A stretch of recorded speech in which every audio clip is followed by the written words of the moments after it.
que vous disent les étudiants finalement? Est-ce qu'ils ont pas cette impression d'avoir un peu un lavage de cerveau, c'est partout hein, l'écologie. Hein. Alors je sais, c'est très important, mais est-ce que parfois ça peut les agacer? L'écologie, le réchauffement climatique sont des sujets assez importants. Ils sont sensibles à ça. Le plus, oui, ils sont assez sensibles à ces questions-là. Ça va être d'y répondre par l'innovation, ça va être d'expliquer, par exemple, en quoi les centrales nucléaires ne rejettent pas de CO2, parce qu'il y a beaucoup d'idées reçues sur ces questions-là. En revanche, les étudiants, vous parliez d'allergie, je pense qu'ils sont pour beaucoup, en tout cas des retours qu'on a, allergiques au discours idéologique qu'on peut trouver dans beaucoup de ces cours.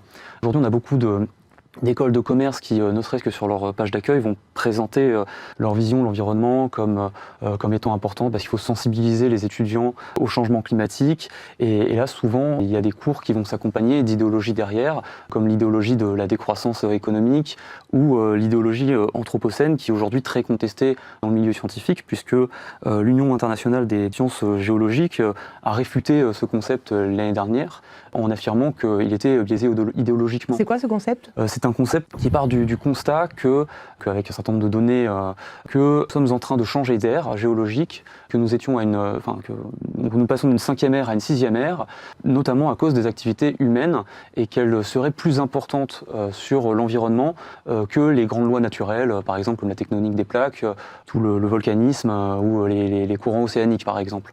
Puis il y a quand même un certain nombre de dérives aujourd'hui. Donc vous parliez par exemple de la fresque du climat, qui se base sur des rapports du GIEC et qui affirme une neutralité. Or, dans les animateurs de ces fresques du climat, on va souvent retrouver des militants, par exemple issus de Alternativa, qui est un collectif qui va manifester avec l'extrême gauche en manifestation et qui assume complètement de provoquer une éco-anxiété pour pousser les étudiants et les jeunes de manière générale à se diriger vers des idéologies assez radicales dans l'écologie.